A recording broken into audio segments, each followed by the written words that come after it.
salvation, the doctrine of salvation. So nandito na po tayo sa subject na the place of faith in the Word of God. The place of faith in the Word of God. Let's go to Hebrews in chapter number 11, in verse number 1. Let's read together. Hebrews chapter 11, in verse number 1. I hope nandiyan na kayo, amen. At alam nyo, maganda rin na while listening to the Word of God, the preaching of the Word of God, let's enjoy listening the Word of God. Amen.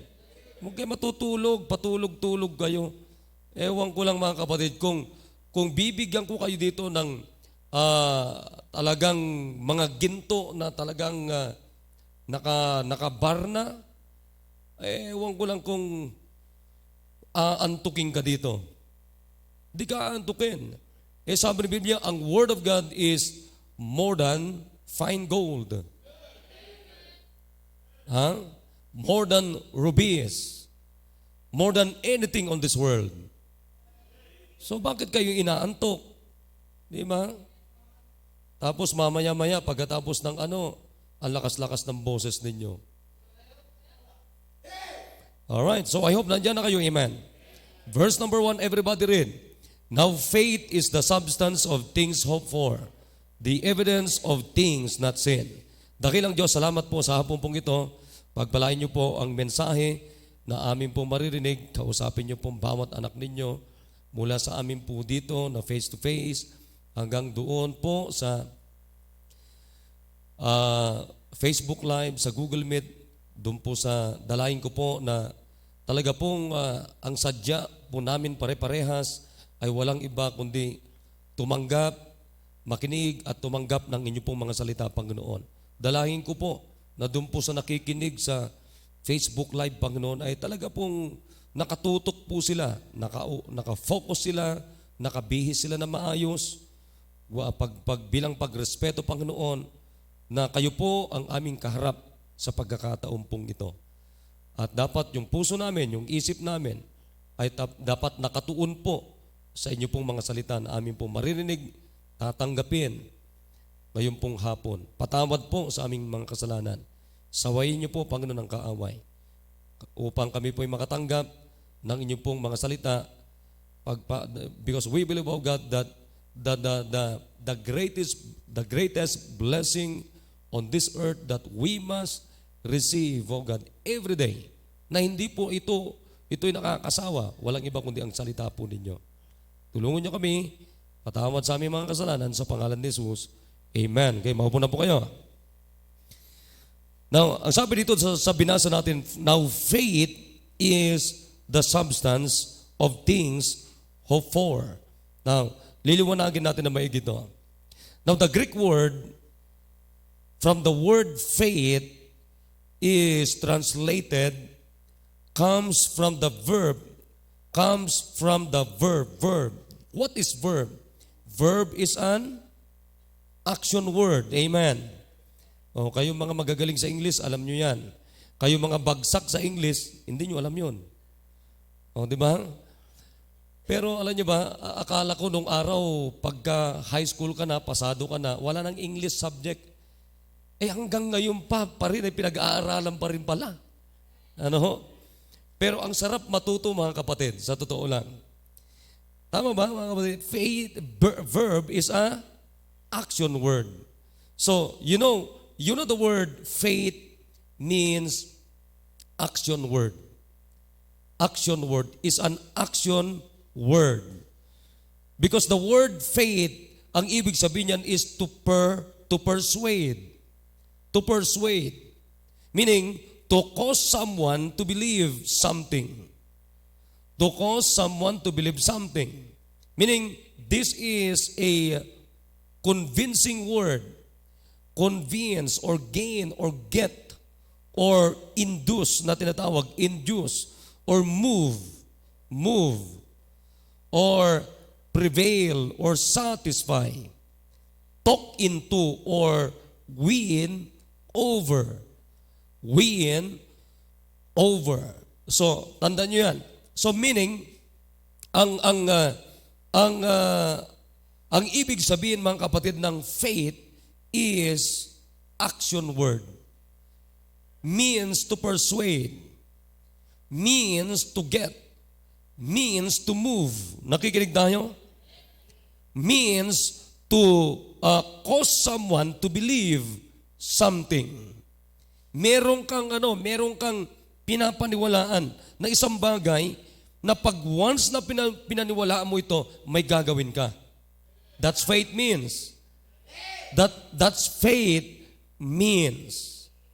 Ha? At pag ginawa mo ito, mga kapatid, you will prevail. Pag ginawa mo ito, mga kapatid, you will satisfy. You will satisfied. Amen. Come on, amen.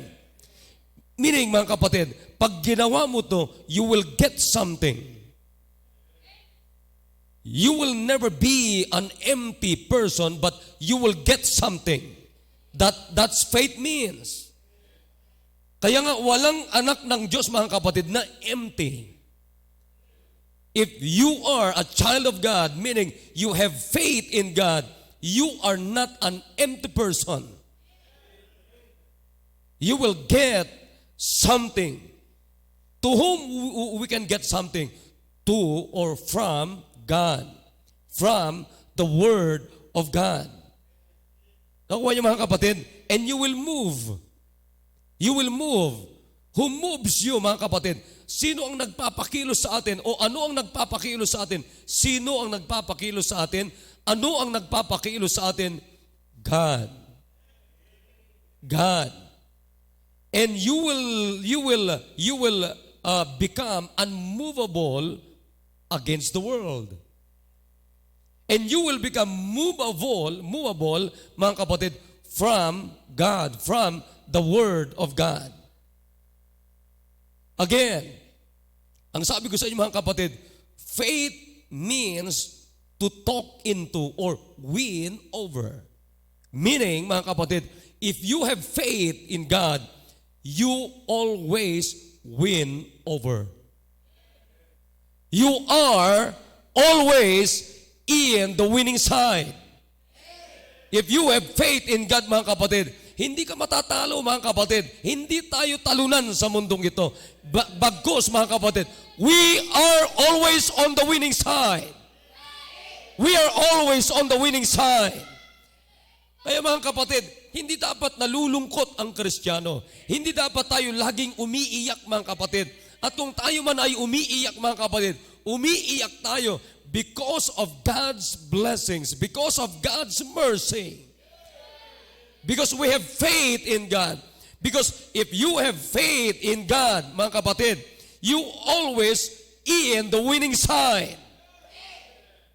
Hindi tayo matatalo ng mundong ito, mga kapatid.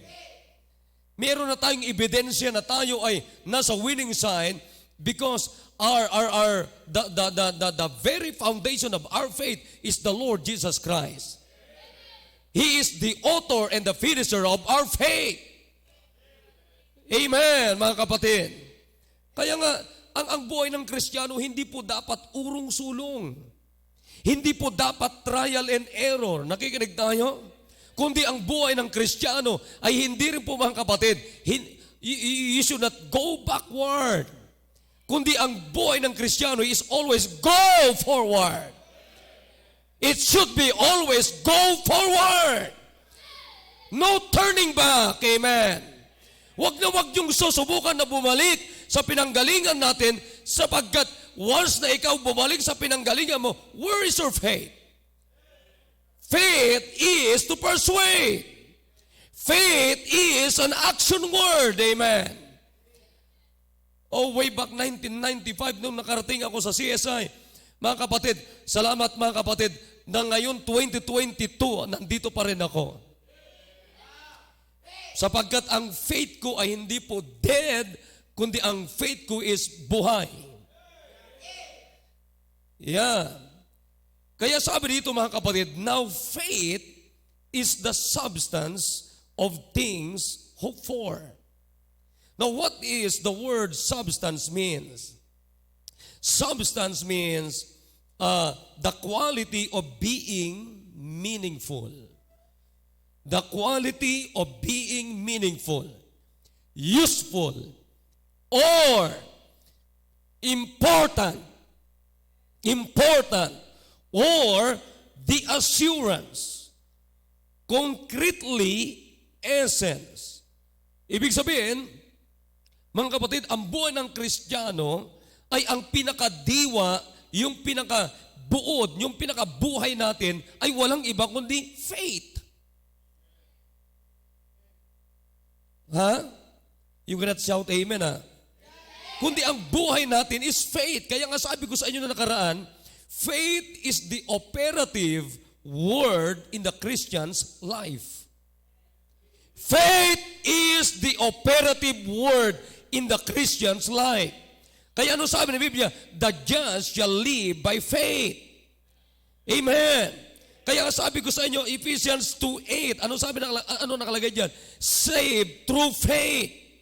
Galatians chapter 2 verse number 20, ano nakalagay diyan? We live by faith. 1 Peter chapter 1 verse number 5, we are kept through faith. We are kept through faith. Mga kapatid, bakit tayo nananatili hanggang ngayon, mga kapatid? Because of our faith. Because of our faith. Sino may hawak sa atin, kapatid? Hindi ikaw ang may hawak sa iyong pananampalataya. Hindi ikaw ang may hawak sa sarili mo. Kundi ang dapat ang may hawak sa atin is our faith. Is our faith. Because since from the very beginning of our salvation, of our Christian life, mga kapatid, nandyan na yung faith. We are saved through faith, we live by faith, and we are now kept through faith. Amen, mga kapatid. Come on, amen. Kaya nga ang faith natin, ang sabi ng Biblia dito, ay ito, mga kapatid, yung pinaka-essence. Ito yung pinaka-concrete essence natin. Ito yung assurance natin. Ito yung confidence natin. Kung sa Tagalog, mga kapatid, ito yung sustansya. Alam nyo ba na napakahirap kumain ng isang pagkain na walang sustansya? Naunawan nyo ba, mga kapatid? Kaya nga hindi tayo applicable o hindi dapat tayo kumain ng mga junk food sapagkat walang sustansya para sa atin yan. Kundi ang maidudulot yan, mga kapatid, ay walang iba kundi sakit.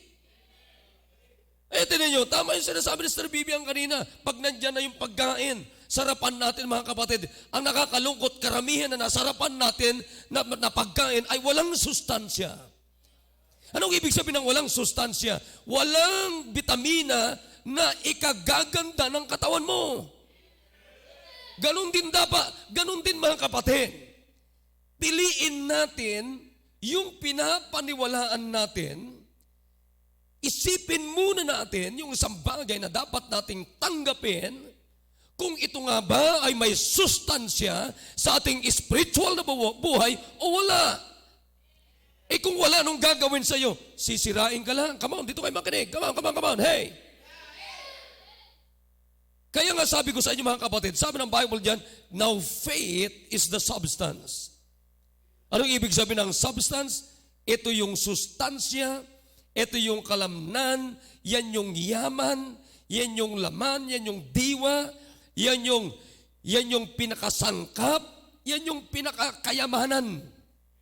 Kaya nga ang kayamanan ng Kristiyano, mga kapatid, na hindi natin pwedeng ipagpalit kahit anong pera na nahalaga sa mundong ito, is your faith. No faith, no salvation. No faith, hindi tayo magpapatuloy. That's why we need faith. Because faith is the substance of things hoped for. Now, tinan nyo na maigi. Anong ibig sabihin yan? Ito yung sustansya ng mga bagay-bagay na siyang pag-asa natin. Alam mo, tinan nyo mga kapatid niya, anong kwenta ang pag-asa mo kung walang sustansya? Can you hear me? Anong kwenta mga kapatid ang kinakain mo kung walang sustansya? Ibig sabihin kapatid, kung walang sustansya ang kinakain mo, it's a junk. Hey, it's a junk. Hey, it's a garbage. Hey mga kapatid, ikasisira ng ating buhay. Pero salamat mga kapatid na pag kumain tayo na may sustansya, ikalalakas natin. Ganun din ang ating pananampalataya. Kaya sabi ko sa inyo mga kapatid, ito ang sustansya, ito yung diwa, ito yung yaman ng mga bagay-bagay na siyang pag-asa natin. Mahirap magkaroon ng pag-asa na umaasa ka sa pag-asa mo na walang kapag-asa. Ha? Alam mo, pinakamahirap yung ikaw ay ipinaasa sa isang bagay na walang kapag-asa. Nakunuhan niyo ba? Pero alam niyo ba mga kapatid, kung saan tayo umaasa? Sa isang pag-asa na sigurado, na sigurado mga kapatid, 100% na dapat asahan. Tingnan nyo, ano sabi ng Bible dito? Now faith is the substance of things hoped for. Now, tignan nyo po yung karugtong ng verse. The evidence of things not seen. Parang humirap. Mahirap umasa sa isang pag-asa na hindi mo pa nakita. Na hindi mo pa nakikita. Pero sabi dito, it is faith. Ang siyang pag-asa natin, ang siyang pinakasustansya, ang siyang pinakayaman mga kapatid, ang siyang pinakabuhay, ang siyang pinakadiwa sa mga bagay-bagay na dapat nating asahan kahit hindi pa natin nakikita.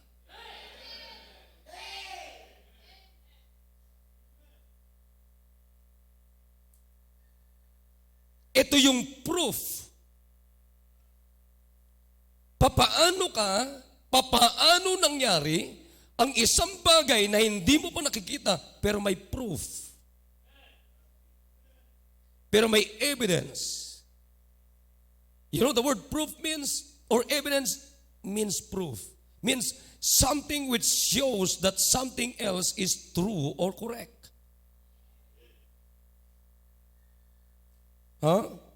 Iyan yung nagsasabi sa iyo mga kapatid na yan yung nagbigay at nagbibigay sa atin ng katibayan. Nakikinig tayo?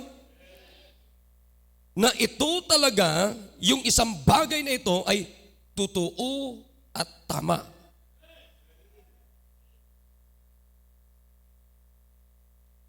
That's conviction. Tinan niyo po ito. Pakinggan niyo na maigit, no? Aralin natin maigi. Sabi ko sa inyo na nakaraan, faith is not mental assent. Hindi ko mo sumang-ayon ang isip mo, faith na yan. No. It's a faith, not faith. So faith is not mental assent. Faith is not foolishness. Faith is not feelings. Pero makinig kayo. But faith is believing God's word and acting upon it. That's faith. Huwag kayong tumunganga. Hindi nyo matatandaan ito. Isulat nyo to. Nakatunganga kayo, hindi nyo matatandaan ito mga kapatid. At least, naisulat nyo man lang sa Bible ninyo. Come on, amen. Mamaya-maya ito mga kapatid, lulusawin ng diablo yun sa isip ninyo. Faith is believing God's word and acting upon it. That's faith. That's real faith. Makinig kayo. ang totoong pananampalataya at may pananampalataya, pag tinanggap mo, may gagawin sa iyo yung tinanggap mo. Ha? Kaya minsan may mga nagsasabi sa atin, pare-parehas lang tayo. No, hindi tayo pare-parehas. Kung parehas tayo, pare-parehas lang yung simbahan na pinupuntahan natin. Kung parehas, nagsusulwining ka ba? Nagdi-disciple ka ba? Binibigay mo ba yung tithes mo? Binibigay mo ba yung offering mo? Nagbabasa ka ba ng Bible? Nagnanalangin ka ba? Are you living by faith?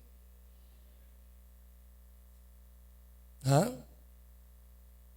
Tayo na nga nandito, isang Biblia natin, isang simbahan, isang narinig natin, magkakaiba pa ugali natin.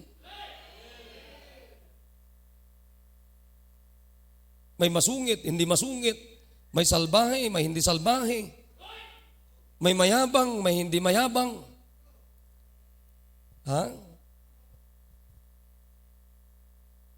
Again, faith is believing. Anong ibig sabihin ng believing?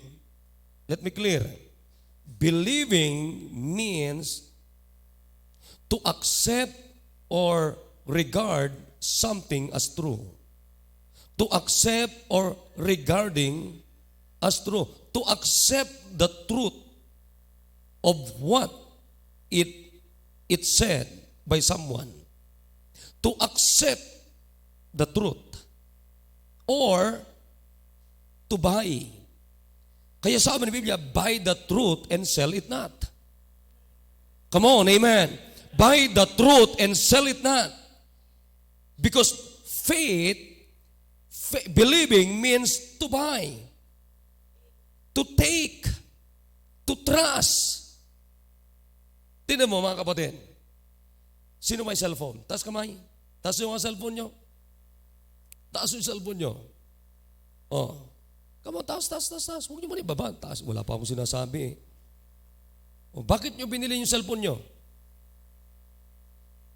Sige nga. O bakit Samsung yung cellphone mo? Yung iba naman ay Vivo. O yung iba naman ay ano yun? Iba pa. Smart. Tama ba? May smart ba na cellphone? Ha? O kung ano-ano, mga kapatid, di po ba? Bakit yan ang binili mo? Kasi doon ka may tiwala eh. Naniniwala ka sa cellphone na yan. Na hindi ka patutulugin hanggang alauna ng madaling araw. Come on, amen? Ha? Sino kaya sa atin dito, mga kapatid, na hindi ka makatulog sa kababasa mo ng Biblia? Pero mas marami sa atin na hindi tayo nakakatulog, mga kapatid, sa kasi-cellphone natin. Katunayan, mga kapatid, isang verse pa lamang tulog ka na, brother. Di ba? Introduction pa lang yung preacher, wala na, tulog na.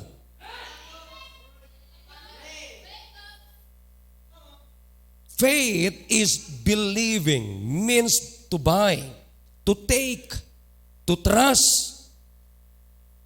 Ha?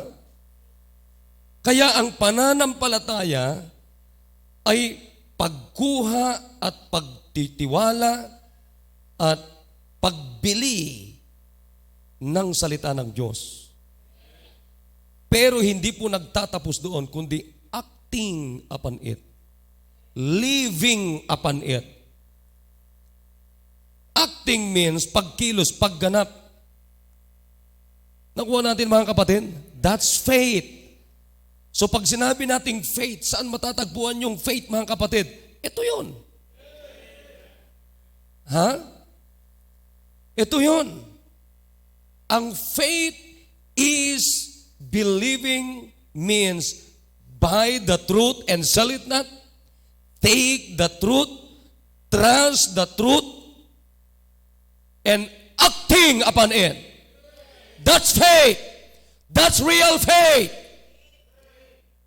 Kung totoong may pananampalataya ka, mga kapatid, yung pananampalatayang binay out mo, mga kapatid, tinake mo, kinuha mo, tinanggap mo, inaccept mo, may gagawin sa'yo. Because faith is to persuade. Ha? Faith is to persuade. Amen, mga kapatid. To persuade. Anong ibig sabihin ng salitang persuade? To convince, to gain, to get. Kaya nga ang totoong may pananampalataya, mga kapatid, may gain. Kaya sabi ni Paul, mga kapatid, for to me to live is Christ, and to die is what? Is gain. Mga kapatid, ang mamatay na naglilingkod sa Panginoong Hesus Kristo ay pakinabang. Pero ang buhay na hindi naglilingkod sa Panginoon is a wasted life, is a garbage life. Walang kwentang buhay, nagsasayang na buhay. Pero ang buhay na naglilingkod sa Panginoon is a gain. May pakinabang. Kaya mga kapatid, kayo mga, alam nyo, kaya nga sabi niyo, set your affection on things above, not on things on this earth. Oh, kaya nga pag totoong may pananampalataya ka, may gain, may nakukuha ka lagi, mga kapatid. You always move, and you always prevail, and you always satisfied, and you always on the winning side. Kaya nga mga kapatid, alam mo, napakasarap. Kahapon sinasabi ko nga sa mga to, ang goal ko lang sa isang araw, just one soul a day. Alam nyo, kahapon, may nadaanan ako na nag-aspalto doon sa liwanag. Nakaupo sa gutter ng kalsada. Isang grupo dito, isang grupo doon. Sinamantala kong iwin sila. At nakinig sila. Mamaya-maya, naserang ko yung mga nandito nakaupo dito, ang dami-dami nila. Sabi ng iba, doon din. Ay, dilipat ako doon. Akala mo ang sarap-sarap sila na nag-uutos sa akin. Then share ulit. Habang nagsishare ako, mga kapatid, mamaya may dumating na truck, nakasama nila, nadagdagan pa yung mga nakaupo doon. Ang sarap mag-soul winning, mga kapatid. Kaya nga kung totoong tama, totoong may pananampalataya ka, dapat soul winner ka. Kapatid, sasabi mong save ka, pero hindi ka naman soul winner. Where is your faith? Hey, may I ask you, where is your faith? Is your faith living or dead? Wala naman nakakaya doon. Nakaupo lang sila doon, lalapitan mo lang. Sabi ko, pambira, sarap nito ha. Ginilid ko yung sasakyan, bumaba ako. Tapos kinuha ko yung trucks ko. Sabi ko, good morning sa inyo. Habang kayo nakaupo, may isishare ako sa inyo. Oh, habang nakangiti ako, hindi yung, morning, share ako sa inyo. Sino makikinig sa'yo? Ha? Habang namimigay ako ng trucks, libre po ito. Ayan, nakangiti ako, naka-smile. Sige po, basta sandali lang, i-explain ko sa inyo yan. Ayan. O mamaya, compress na lang tayo dito ha. Lapit tayo.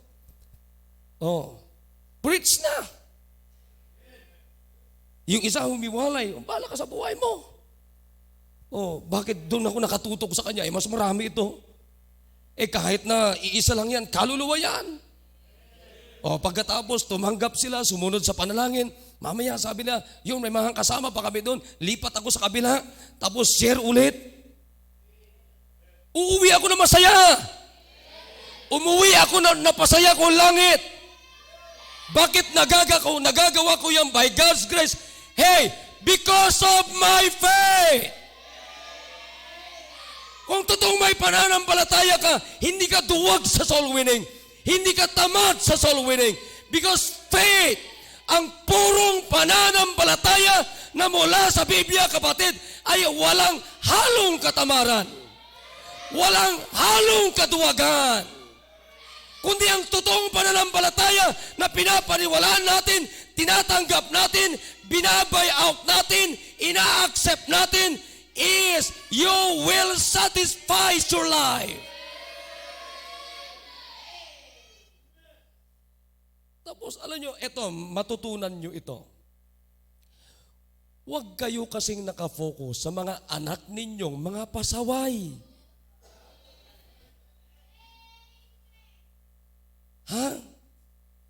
Mga nanays, mga fathers, wala namang sinasabi sa Bible na looking unto your children na mga pasaway. Hey, ano sabi ng Biblia? Looking unto Jesus, the author and the finisher of our faith. Wala lang ko isang araw. May sinisiran ako. Higinig din sa nakikinig. Mamaya-maya, ayaw naman nalangin. Ayaw pang magsalita. Ha? Hindi naman siya pipi. Alam mo ginawa ko? Akin na yung tracks. Ginawa ko yung tracks. Bakit? Sayang. Gamitin ko sa iba. Oh, kinabukasan, nag-share ulit ako.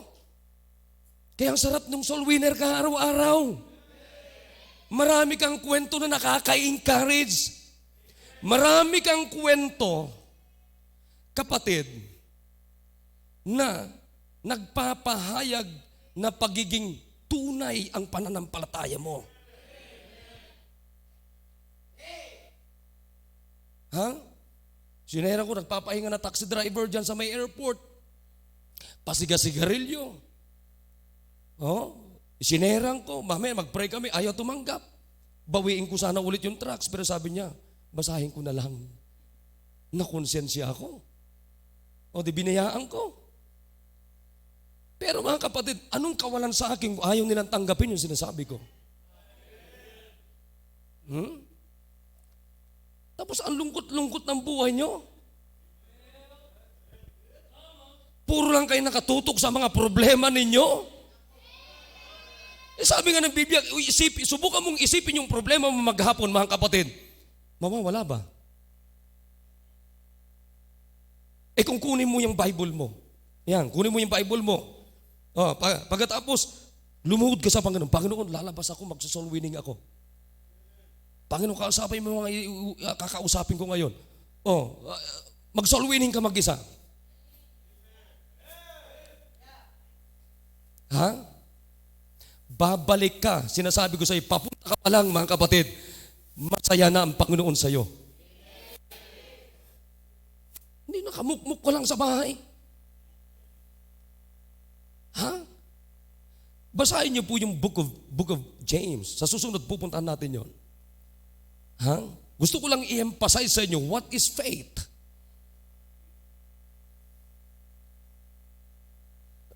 Kaya mga kapatid, alam nyo, minsan naapektuhan na ako na hindi naman dapat maapektuhan. Alam nyo ba yung upo nyo pa lang dyan sa upuan na nakaganyan kayo?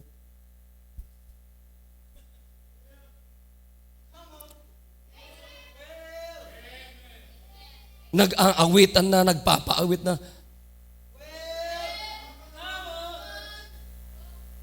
Nagpapalakpakan na para sa mga special number.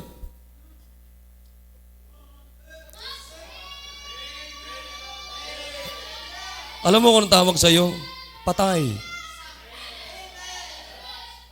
Kapatid, hindi ko sinasabing wala kang pananampalataya. Pero ito masasabi ko sa iyo, your faith is dead.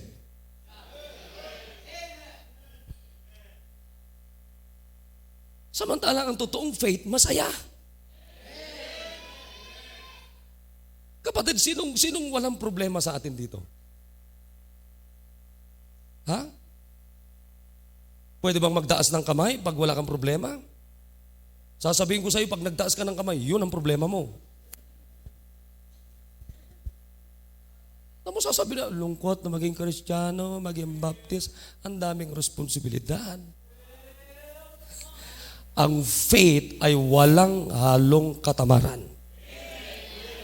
Ang totoong faith ay walang halong kalungkutan. Pure faith is a pure joy. Tignan mo si Paul, nasa loob na ng kulungan, ano sabi niya? 17 times na sinabi niya na, rejoice always, and again I say, rejoice! Ha? Nasa loob pa ng kulungan yon. Tapos ikaw lungkot-lungkot mo. Ha? Lumabas ka. Bigay mo yung tithes mo, sasaya ka. Bigay mo yung love offering mo. Yung totoo hindi yung sukli ng tithes mo. Hindi totoong love offering yon.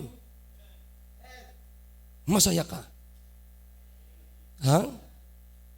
Bakit? God loveth a cheerful. See? Ha?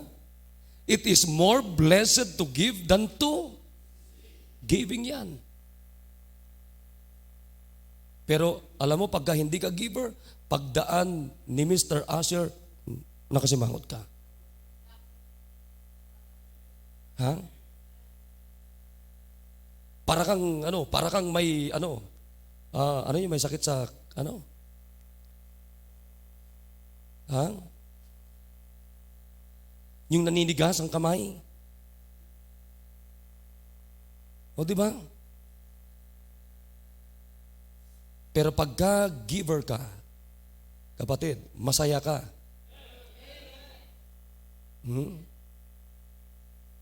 Kaya dapat kayo mga ushers, ugaliin nyo to mga ushers.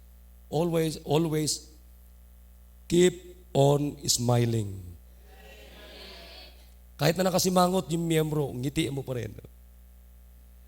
Kaya please, bago kayo mag-usher sa offering natin, praktisin yung ngumiti sa bahay. Pero bakit hindi makangiti yung usher? Kasi siya rin hindi nagbibigay.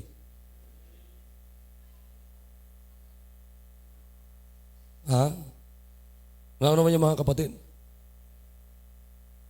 That's faith. Faith is believing God's word and acting upon it. Sarap mga kapatid. Nakikinig ba tayo? Now ngayong gabi, where is the action of your faith? Is your faith is real? Is your faith is genuine? Where is the action? Sige nga. Where is the action? Because faith is believing God's word and acting upon it. Tumayo po tayo. Now let's come to God. Walang piano. Alam niyo yan ang magandang hanapin natin sa ating sarili. Nasaan yung aksyon ng pananampalataya?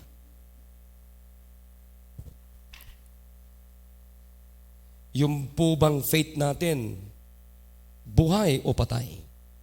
Ang buhay, may aksyon.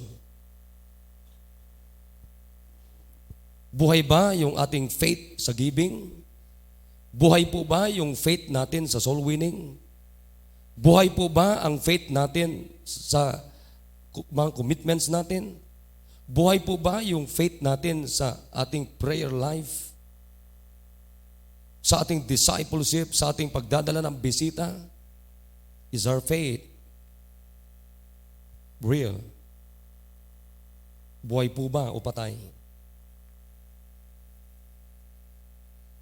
Yan ang magandang hanapin natin sa ating mga sarili.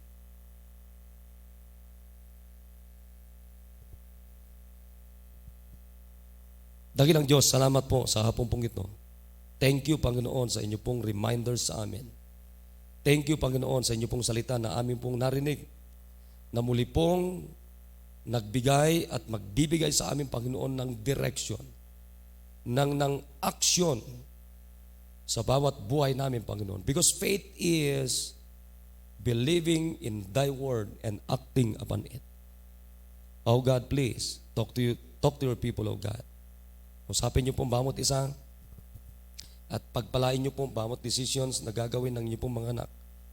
Mula doon sa nakikinig sa Google Meet, sa Facebook Live, at hanggang dito po sa face-to-face, Panginoon. Salamat po. Pinupuri kayo namin, pinapasalamatan sa pangalan ni Jesus. Amen.